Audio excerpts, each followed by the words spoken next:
Oh, wow. So, do you think you're looking at some Egyptian artifacts here?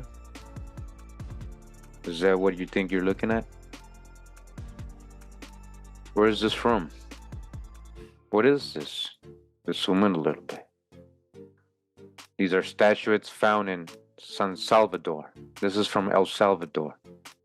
Have we here an archaic Egyptian style? Say what? Some of you may be familiar with these artifacts, especially if you've seen my video, Osiris and Isis statues in America, Acajutla, that's in El Salvador, Toltec chief Palenque, Egypt, to marry in America. Go ahead and check out the video. We've actually gone over those statues. Just wanted to show you guys, before we read this book today, they're also mentioned in the statues. And they're asking you, have we here an archaic Egyptian style? Where is ancient Egypt? We've been already going over the information a lot.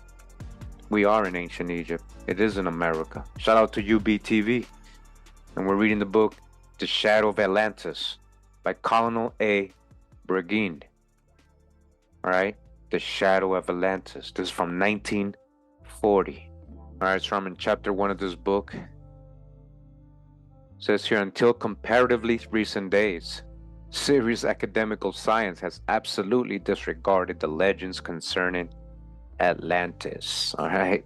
So we're going to actually be belly flopping through a lot of this book because it's a lot of chapters, a lot of good info, and a lot of repetitive info that we've already read about the stories of how they got the story of Atlantis from Plato and, from ancient Egypt and all that. So we know all this stuff right here.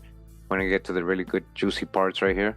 It now appears that Plato and other ancient writers were probably right when they treated as facts the misty legends which circulated in their time among the Mediterranean's people.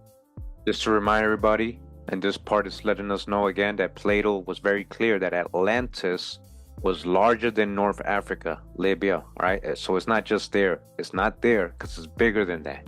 And Asia Minor together. Therefore, the dimensions of Atlantis, as given by the Greek philosophers, seem to us rather an understatement.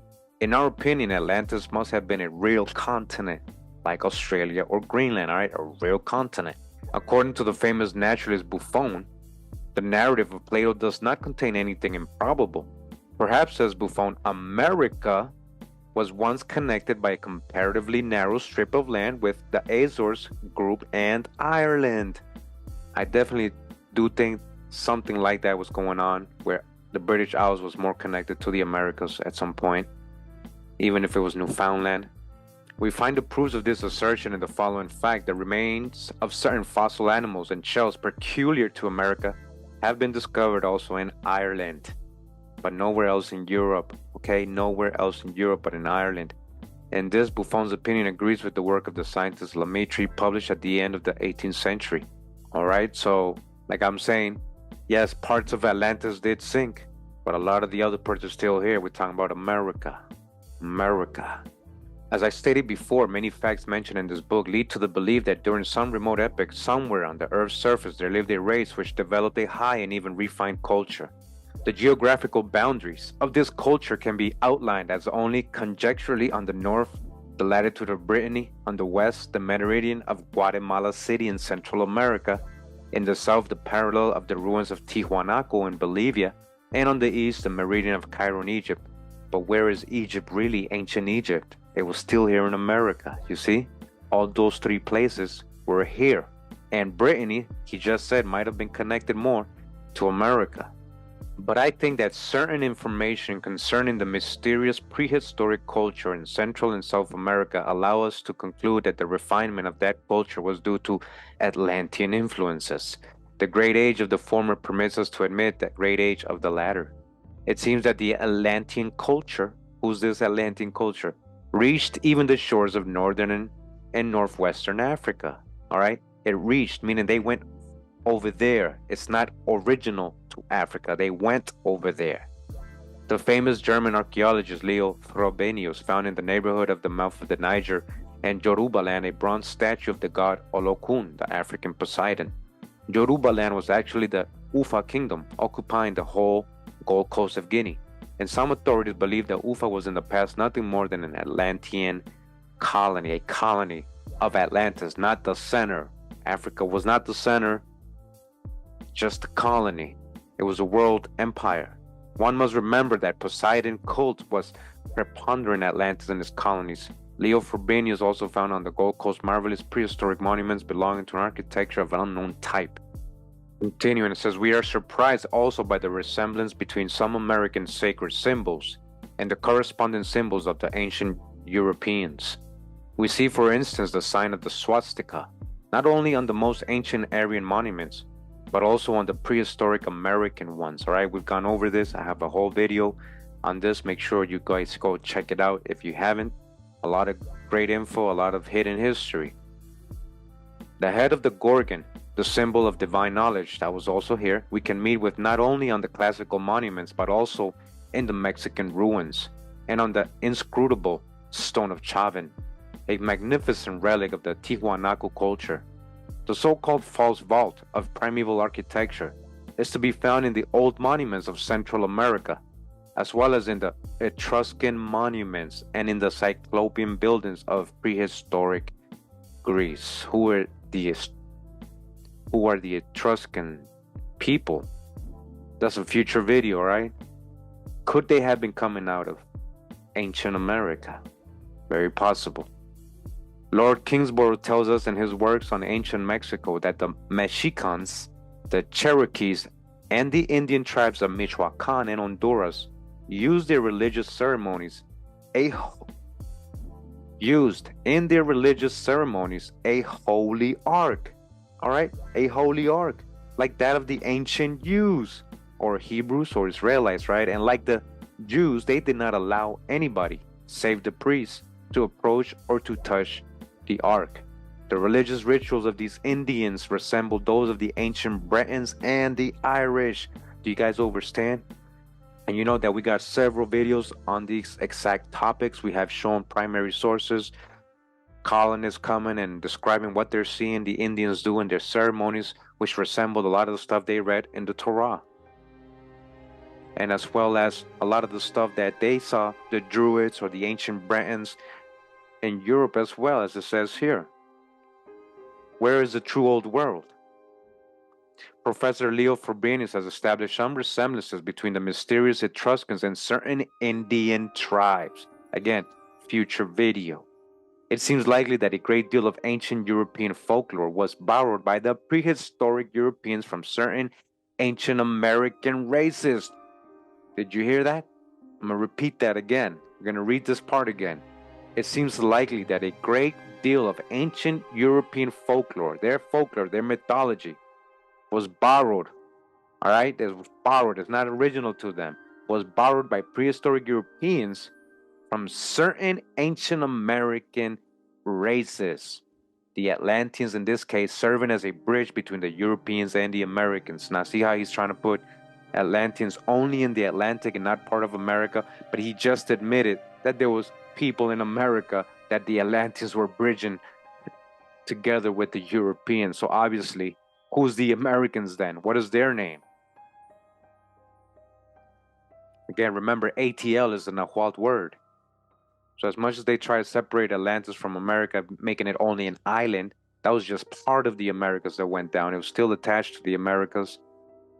In this respect, the analogies which we find in the legends concerning the world's creation are very interesting. For instance, the Great Flood, as also are the methods of popular occultism employed by the ancient Greeks, Celts, Scandinavians, and Indians, as well as by such ancient Asiatic races as the Sumers, Jews, Phoenicians, and African Egyptians. All right, so that's the hijack with all these tags. The myth of Atlas, Atlan, that giant who supported by his mighty shoulders the entire universe, seems to be a kind of poetical hyperbole, or a symbol of the political and spiritual powers of the Atlanteans. The prehistoric world was once subjugated not only by the Atlanteans' weapons, but also by their cultural superiority. The mythical Quetzalcoatl, Mexican leader and first teacher, was also represented on the ancient Aztec paintings as a giant supporting the universe. All right, so who really is Atlas? Do you guys hear that? He was first represented just like Atlas, Quetzalcoatl, supporting the universe, and he was a giant. So also was the enlightener of the Chibchas, the old Bochica. We already know that Bochica and Quetzalcoatl are the same. It is important to know that according to the ancient Mexican legends, Quetzalcoatl arrived on the upland of Anahuac from the Far East. We can find allusions to the same idea of Atlas in the sculptural remains among the ruins of ancient harbors disseminated along the Brazilian shores and on the islands of the Azores and Canaries. All right, so again, they're trying to put all these people outside of the Americas. Doesn't mean they weren't coming from another part of Americas. Continuing, some prehistoric Mexican hieroglyphics are strikingly similar to the old Egyptian ones and to the so-called diagrams of the legendary Chinese emperor Fou He, which we can see on the oldest Chinese monuments. All right, so again, more correlation. This is the true old world. That's why there's strikingly similar hieroglyphics over here with these old ancient peoples of the old world. How can we explain such a similarity? Is their existence a proof that the writings of Chinese, Egyptians, and prehistoric Americans derive from a common source? Yes, then it's here in America. The Brazilian forests are full of these ideograms and primitive drawings, in particular in the states of Bahia and Piauí. All right, and again, I recommend that you go ahead and check out my video on the ancient civilizations of South America. We're gonna be going over more videos like that. Certain book we're reading in that video, so you guys can take a look how they found all these hieroglyphics, Phoenician scripts, Sumerian scripts, all this stuff in the jungles of Brazil. Make sure to check that video out. Again, we got to put all this together, and this is just more correlation, another source telling us, you know, this is real history, this is what they were finding.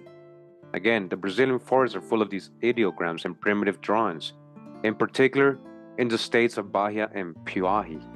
On the Marajo Island in the Amazonic Delta, we see ideograms resembling the old Mexican and Egyptian hieroglyphs, on Fou He diagrams, and on the enigmatical inscriptions of Cyprus. All right, this is all found in Brazil. Humboldt first drew attention to the resemblance between the old Chinese diagrams and certain Mayan hieroglyphics. All right, so now we're going to get into this part and listen to what they're going to say here about the ancient peoples of the Americas. Like we said before, the true old world will contain people with all kinds of shades of complexion, phenotypes.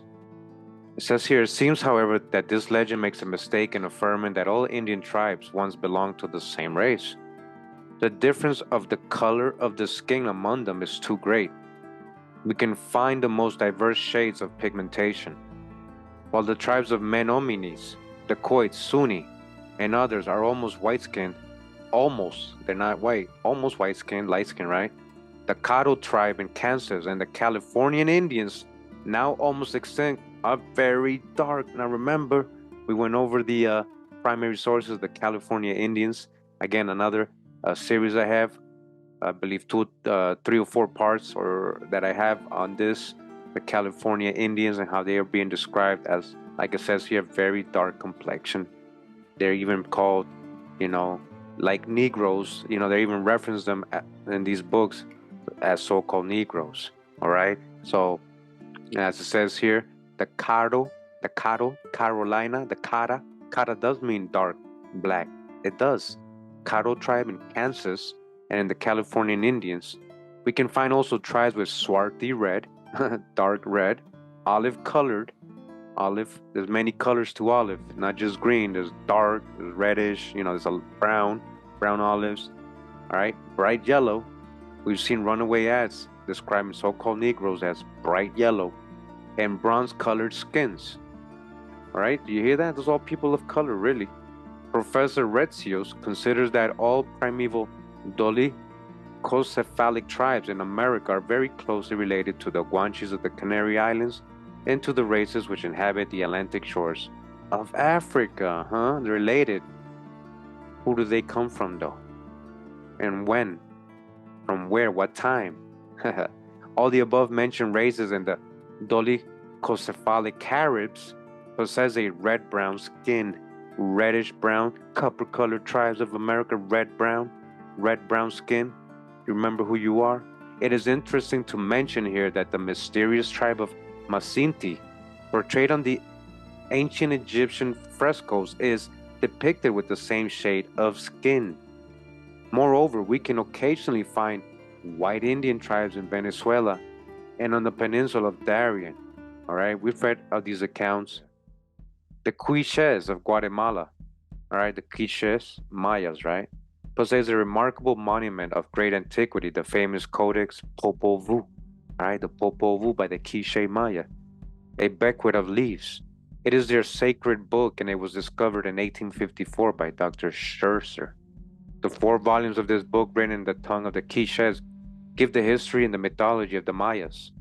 The Popol Vuh asserts that the forefathers of the Quiches came in a very remote epoch from a distant eastern country situated in the ocean. Later, 3 sons of their king visited this country of their origin and returned to Guatemala with the knowledge of writing.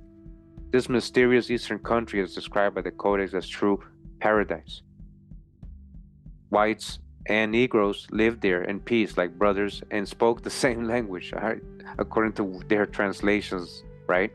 Further on, the book of Popol Vuh relates that god Huracan became angry with mankind and flooded the earth. All right, now let's read this part right here. Very interesting. It says the fact of the existence of black races among the inhabitants of the lost continent mentioned in the Codex Popol Vuh is of the greatest interest.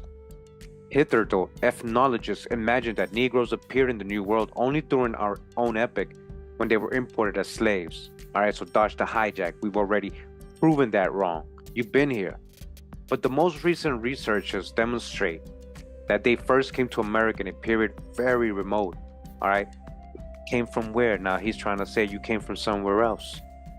They're still always trying to put you outside, even anybody being in America, when we already know we got the oldest land, the oldest water, agriculture, the oldest corn, all that, pyramid building, mummies, right here, oldest fossils, right here, mammals came out of here, right here.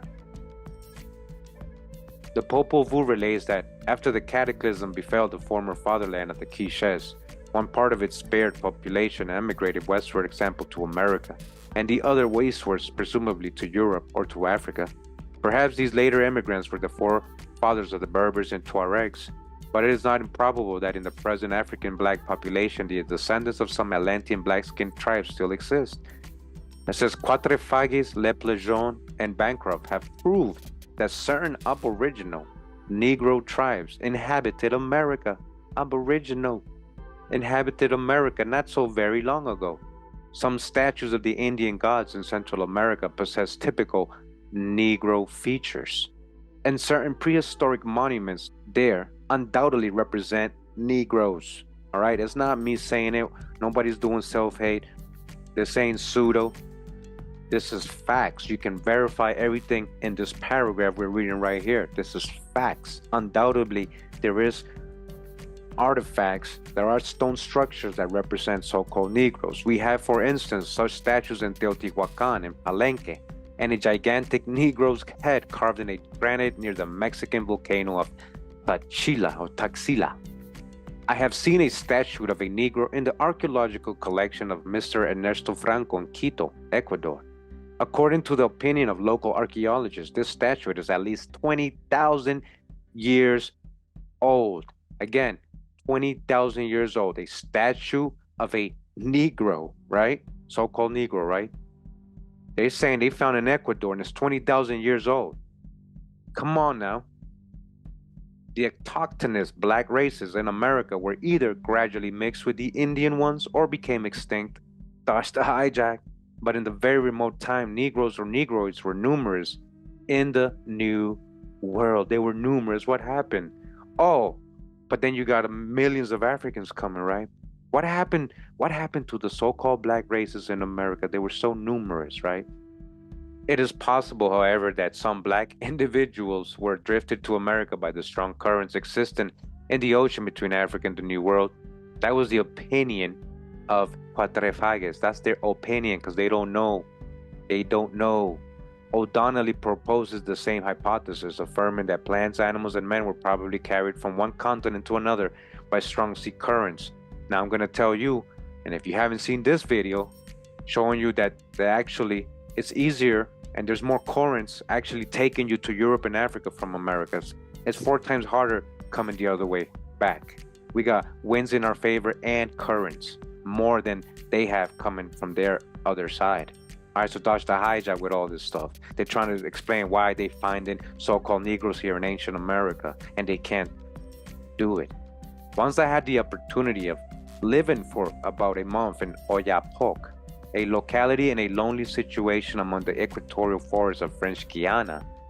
There, I saw many representatives of the local Negro tribe of Saramacas, which lives all by itself and is ruled by its own chiefs. The Saramacas are divided into several clans, and each clan possesses a sort of a coat of arms tattooed on the faces of its members. The opinions, all right, listen to this, he said opinions of scientists concerning the origin of the Saramacas vary, all right? It's just opinions. While some consider these Negroes to be an autochthonous American tribe. That's it, right there.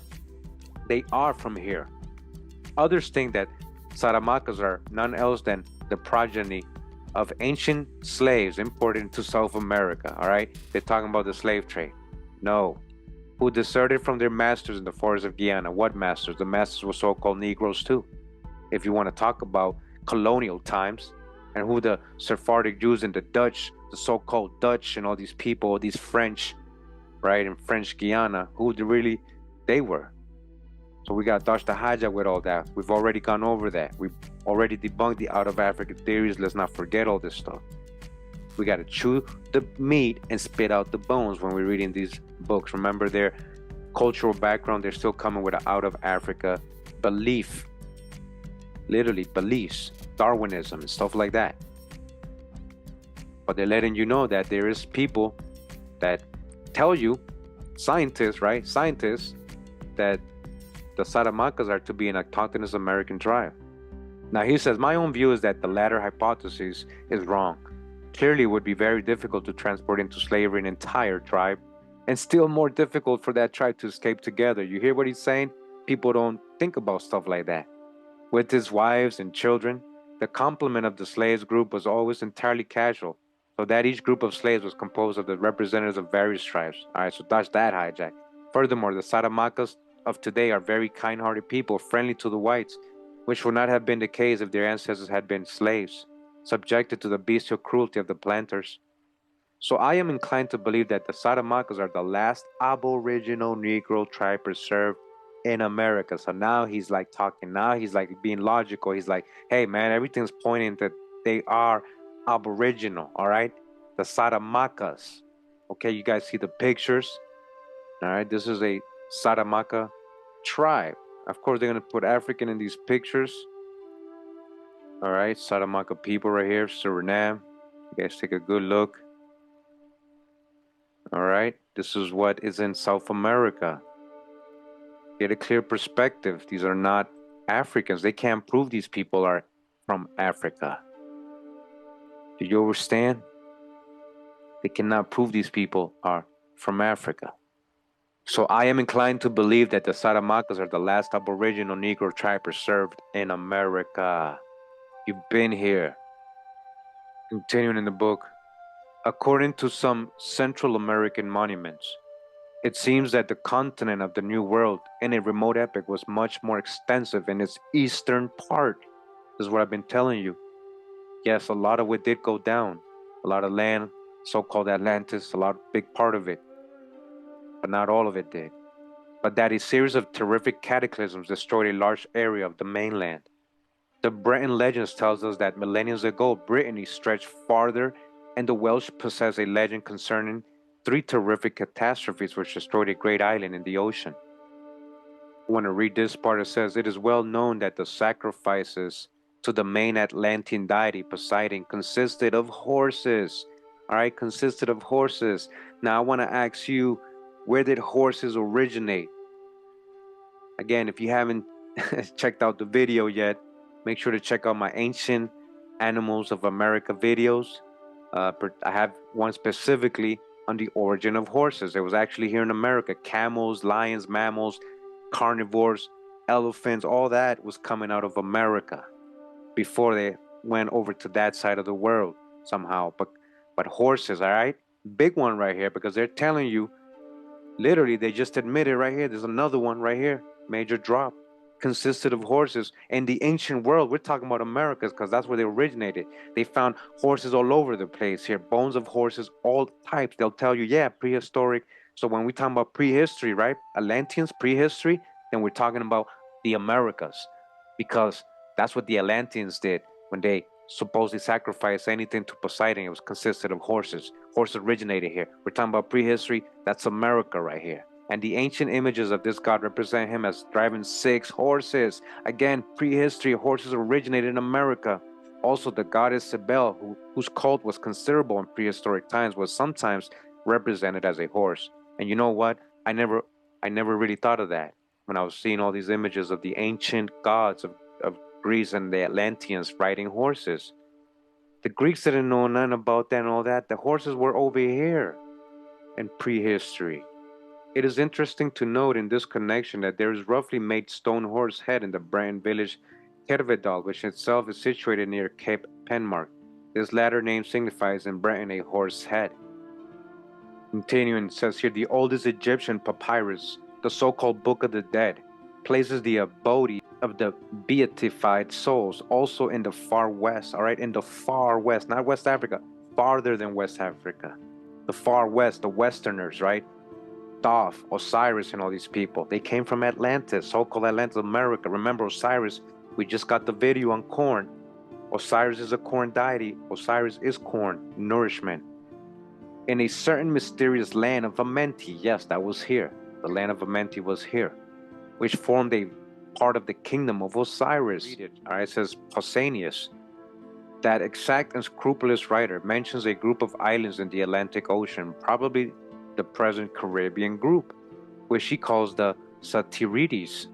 The same writer describes also the adventures of a certain Carian, Timus, who was obliged by a storm to land there and was met by some red-skinned people who wore long hair similar to a horse's mane. Pausanias did not explain how Etymus returned home and why his discovery did not give some practical results. According to Strabon, many daring seafarers of his time ventured to go far westwards. Plutarch, in his biography of the Roman general Sertorius, says that the latter, in fleeing from the tyranny of Sulla, came to southern Spain and met there some pirates who had returned from some islands situated about 1,000 miles from Spain. That's definitely Americas, okay? These adventurers so much exalted the climate, the fertility, and the beauty of these islands. All right, it was like, wow, it was so beautiful, the climate was perfect, it was so much there to eat, the fertility, the ground is so fertile, the beauty is so beautiful there. that Sertorius decided to make them his refuge, but his companions declined to accompany him, and he remained in Spain. These islands, doubtless the Canary Archipelago, were called by the Greeks blessed and by the Romans happy.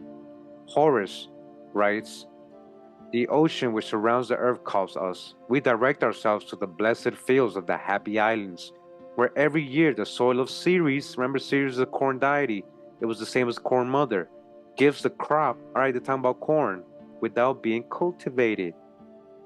Pliny says that these happy islands are situated 750 miles west from Hades, the present Cadiz, okay? That's definitely America. And that the Numidian king Uba of Mauritania visited these islands and intended to develop there the production of purple dye. Besides the detailed description of Plato, we find mention of Atlantis in the works of Diodorus of Sicily, Pliny, Strabon, Timagenes, Homer, Aelian, Cosma Indicopletus, Proclus, Posidonius, Plutarch, Arnobius, and Pomponius Mela. It is proved that the ancient nations of the Mediterranean basin were aware of the existence of a certain mainland beyond the ocean, but sometimes it is difficult to establish exactly whether these notions concern Atlantis or America. It is the same thing. Remember what the Masons told us in their Masonic book, that Atlantis is America. However, in many cases, we can be quite sure that a given text concerns the New World. They are talking about America. The Greeks were talking about America. Certainly, the Phoenicians were in commercial relations with some American nations. Now, remember, that's the hijack.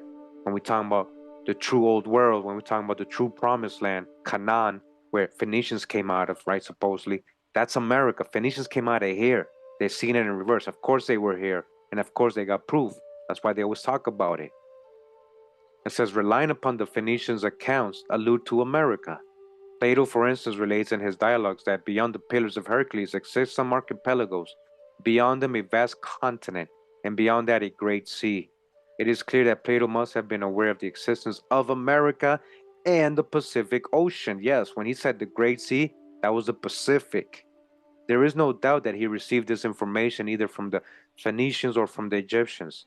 These latter, with their very ancient traditions, could know about America and the Pacific Ocean from the inhabitants of lost Atlantis. Moreover, as the reader will see later on, the hypothesis of the American origin of the Egyptians, again, the hypothesis of the American origin of the Egyptians themselves is supported by certain archaeologists. What we've been telling you, who are the ancient Egyptians really? Where is ancient Egypt? Sumeria, it was here in America. All right?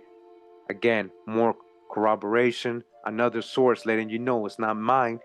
Ideas, it's telling you right here of the American origin of the Egyptians. Europeans were not only bold or shipwrecked seafarers who in antiquity found occasionally the opposite American shores. We have at our disposal one account which even proves the inverse. Example, the accidental arrival in Europe of inhabitants of the New World. They're talking about American Indians going to Europe. Remember, we just got our seafaring, ancient seafarers of America videos, a couple of them that we did. You know, we know that we had ships here, just like the Phoenicians, you know, big ships carrying 150 people, 200 people, you know, transporting merchandise all over the place, all kinds of merchandise they found in these ships. So they're saying they have another account here of Indians going over there. Now let's read what it says. It says Pomponius Mela in his Chronographia, Volume 3, 5, number 8, which is the oldest preserved geographical treatise, and Pliny, Historia Naturalis, Volume 2, 67, both tell us that in 62 BC, a boat full of red-skinned people of unknown origin was thrown up by the sea waves on the German coast. The king of the Suevians gave some of these men as slaves to Metellus Celerus, the Roman proconsul of Gaul. All right, these Edomites. This occurred soon after the conquest of Gaul, and the contemporaries such as Pliny and Pomponius Mela supposed that at that epoch that the Caspian Sea had a communication through the polar ocean with the Baltic Sea.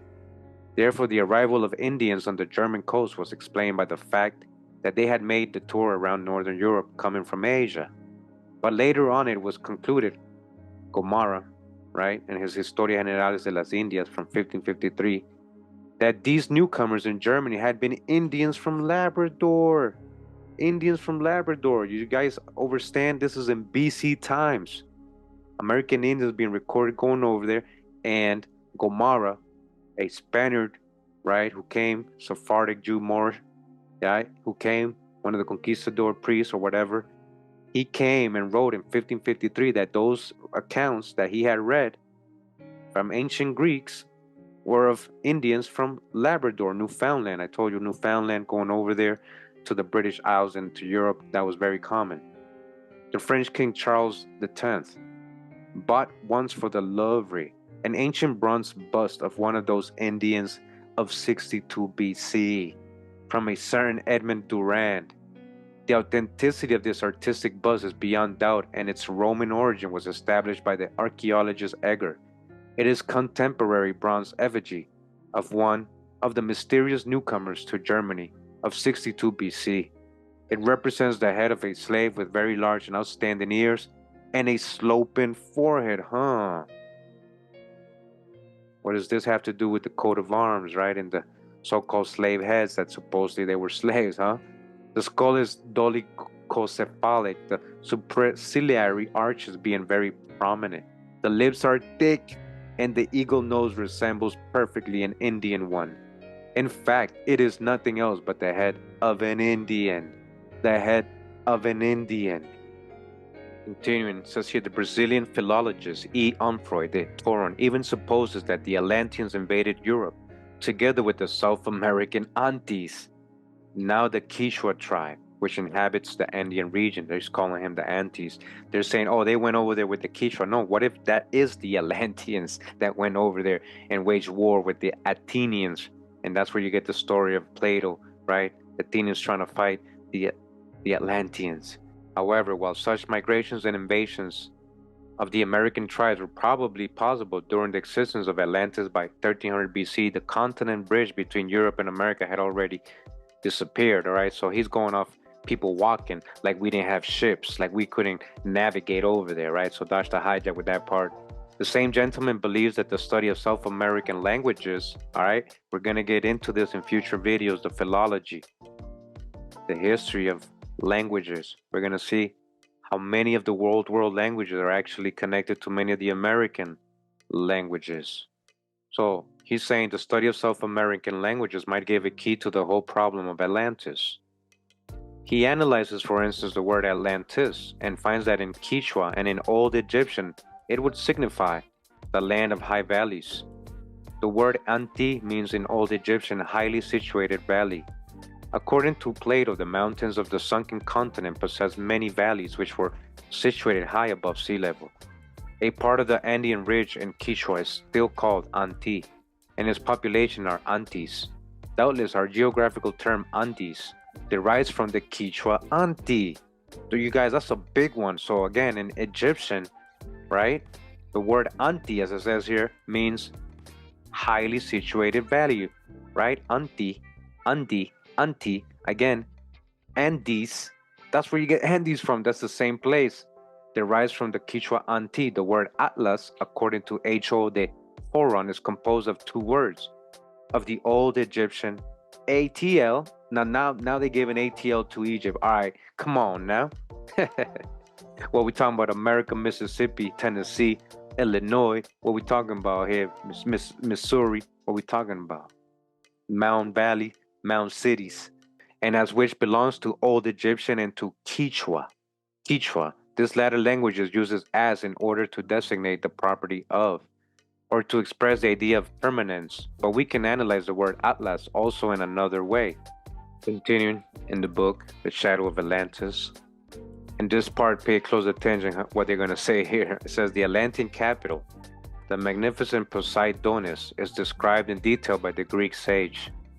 But I feel that the author is somewhat inclined to myth and fancy. For instance, I cannot easily trust Plato's account of many statues of pure gold, Orichalcos roofs, etc. However, listen to this. This description of Poseidonis hardly resembles the account of Cortés to the king of Spain concerning the old Mexican Tenochtitlan, now Mexico City. All right, you heard what he said? They're saying it's hard to believe Plato's description because it's just so fanciful, right? But when you actually read the first-hand account of Cortés, primary source, when you read how he described Tenochtitlan, it actually resembles a lot how Plato was describing the capital of Atlantis. It is probable that the founders of Tenochtitlan, Enoch, right? Enoch, you see the word Enoch in Tenochtitlan, right? The Toltecs or Aztecs, when building their new capital, imitated the old one in Atlantis. Now, see how the hijack starts to hijack. They're saying, oh, they imitated their old capital. No, that is the capital. Where did Thoth tell you he was coming from? A city in a lake surrounded by two volcanoes, just like Tenochtitlan was in a lake and it was surrounded by two volcanoes. We're just talking about the capital, not the whole of Atlantis, the capital. Many interior citadels with large central squares from which radiated streets crossed by a multitude of canals. All these existed in Tenochtitlan as well as in Poseidonis, all right? Plato was describing Tenochtitlan the whole time when he was describing Poseidonis. The numerous dams across those canals served for interior communication and helped in the defense of the town during wartime. Again, make sure to go back if you want to read the whole chapter. We just went through some parts here. There's actually better chapters coming. That's why I want to actually get to them quicker. But a lot of good info that I went over here that I didn't read. Make sure to go back and get it yourself. All right, before we go, I just want to go over this information again, in case you never heard it before. This is actually the book New Atlantis. All right, this was supposedly written by Francis Bacon in 1660. All right, 1660. I just want to remind everybody what he said. So on page 2 of this book, he's talking about an island, of a story of these people that went from Peru to China. It says here, the next day's conference relates how that, though they lived remote and unknown to all other nations, yet they had knowledge of that languages, books, and affairs of those that lie at the farthest distance. How the great Atlantis, all right, which we call America, again, how the great Atlantis, which we call America, Atlantis, abounded once in tall ships. Again, Atlantis, which we call America, is the same place. All right, another quick reminder from the book, Ancient Mystic Oriental Masonry. And it says here, and secondly, with the consequent wrecking of the continent of America, when the globe became involved in the consequences of the disorder of the skies, America, known to the mystics as Atlantis, all right, known to the mystics as Atlantis, America, another book telling you America, known to the mystics as Atlantis, was the seat of the greatest empire that has ever existed. The Masons know. All right, so we're going to get into this book real quick here. I've read from it before a lot of times. It says here, Civilization and the Ancient Egyptians by Katanga Abongo. And she's from Africa. She's going to let you know who was first and who civilized Africa. We go right to the introduction of the book. And she says, the idea that it was Europeans who introduced civilization to Africa is one of the biggest historical myths. In fact, evidence from archaeology, oral history, traditional languages, and cultural practices strongly indicate that it was the South American Indians who introduced civilization to Africa, okay? Some 7,000 years ago. Who? South American Indians, people from America, so-called Atlantis, right? She's letting you know, and she's from Africa. Who civilized who? Who brought corn over there? We're gonna see. Who brought corn over there to help them get civilized? South American Indians, 7,000 years ago, long before the Greek and Roman civilizations emerged. The South American Indians had introduced civilization to Africa, thereby making Africa the second continent in the world to become civilized. Spurred on by their South American Indian guests, the Africans built great empires that lasted for several thousand years at a time. Why? They were spurred on by their South American Indian guests. We taught them. We brought them corn and everything. The strong cultural similarities between Africa and South America have largely been ignored. The similarities between native South American agriculture and African agriculture have largely been ignored. These are all American plants. Remember, the similarities between some African cultural practices and some native South American cultural practices have been ignored. The similarities between the native South American architecture and traditional architecture in some parts of Africa have been ignored. The similarities between native South American names and African names have been ignored. The fact that pyramids exist only in South America, Africa, and the Middle East has been ignored. Even a recent discovery of ancient South American Indian cave paintings depicting Negroes has been ignored. The lack of interest in this evidence may be the result of the fact that Westerners are afraid to confront the possibility that there were South American Indians in North Africa at the time that the pyramids were built. Okay? Oh, big one right there. So we're gonna belly flop a little bit to chapter 1. It says here the South American continent and the evolution of civilization. One of history's biggest myths is that civilization started in the Middle East. European historians made this claim and have perpetuated this myth for well over a century. On the contrary, African oral history, listen, because a lot of Pan-Africans think they know the history and they don't even know any Africans. They don't ask the local people what's their traditions. It says African oral history and archaeological evidence suggests that civilization began in South America. Again, civilization began in South America. All right? Continuing, it says the advent of agriculture made it possible for the early South Americans to live in one place for prolonged periods of time. The constant interaction between humans living in large groups in the same place for prolonged periods of time eventually led to the evolution of technology. It is difficult to estimate the time frame in which primitive technology in South America began. It is also not certain how it began. However, about 10,000 years ago, the native South Americans began evolving an amazing technological base. Before long, they had started building an advanced civilization. Now, remember, this is around the same time they're saying they developed maize, right? 10,000 years ago. Before long, they had started building an advanced civilization. The ancient South Americans were incredibly ingenious. About 8,000 years ago, they had built an advanced civilization from scratch. Archaeological evidence indicates that the center of this great civilization was in present-day Peru. Perhaps the most important invention of the ancient South Americans was clothing. It was the ancient South Americans who invented cotton-based clothing as we know it today, okay? It was from here. They also invented the loom. Cotton is a South American crop, all right? Cotton. It was the ancient South Americans who figured out an ingenious way to transform cotton into clothing. Cotton-based clothing quickly replaced animal skins as the main form of clothing. The great civilization that the ancient South Americans built is best known for pyramids. Pyramid technology is a native South American invention, okay? It was invented here, it was from here. And it was probably the greatest invention. It's not from Africa. The oldest pyramids are right here in Caral Supe, Peru. The South American Indians are the only people who ever built pyramids at the height of their civilization. All right, so just wanted to go ahead and get into this book real quick so you guys can see. They're also letting you know, even people from Africa letting you know. All right, so, we know the true old world is here in America. We know Atlantis is America, all the civilizations, all that. We know maize is a native plant of America.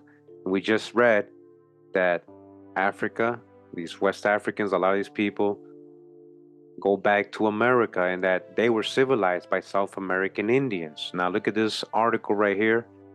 We're in the Current Anthropology magazine or journal, volume 12, number 3 from June 1971. Here you can see the pages. This is from the University of Chicago on behalf of Wenner Grant Foundation for Anthropological Research, all right? Maize and the Mande Myth by M.D.W. Jeffries. Yes, maize and the Mande Myth. And the Mande from Africa? How do they have maize if maize is a native plant of America? All right, it says here, the Mande, or Mali, or Mele, or Mandingo, a people occupying what has been called the buckle of the Niger, have a beautiful and complex creation myth that includes the appearance of maize and its eastward migration with them down the Niger to Lake Debo. All right, So yeah, coming from America, eastward migration. You know, when you're traveling eastward from America, you end up in Africa, right? So Maiz, what does that tell you? That somebody from America went over there, right? The occurrence of the myth in groups now widely scattered in the Sudan suggests great antiquity, and where migrations can be dated a time long before the discovery of America is implied. So that last caller we were reading her book, she was right. Oral tradition, African oral tradition states that in antiquity they were visited by Americans, or they are the Americans. They came from America, most likely a lot of those tribes. This implication casts doubt on the traditional view that maize was introduced into Africa by the Portuguese after they had obtained it from the New World. All right, we know already that that's false. We know corn was all over the ancient world, all over the place, you know, and it was, again, coming out of America, though, because we are the true old world. This paper is a review of the evidence for the presence of maize in West Africa before the time of Columbus. Maize, all right, maize is from America. It begins with a discussion of the Monday myth and of the various tribal traditions that support its view as to the antiquity of maize in the region. Next, it presents as supporting evidence the various names for maize among the West Africans people other than Mande, and some inferences from botany of considerable antiquity for the West African form of maize. All right, so this is a great article. If you want to get into it, you can find it on JSTOR. You can download it for 14 bucks or read it online. All right, so again, we go back all the way to the first book we read today. Again, The Shadow of Atlantis by Colin A. Bragging. America, right? Look what they found in El Salvador. Look what they found in El Salvador, right? Osiris and Isis. This is the true old world. Yes, we did civilize Europe and Africa and so-called Asia. North America was so-called Asia. It's India superior. America, the shadow of Atlantis.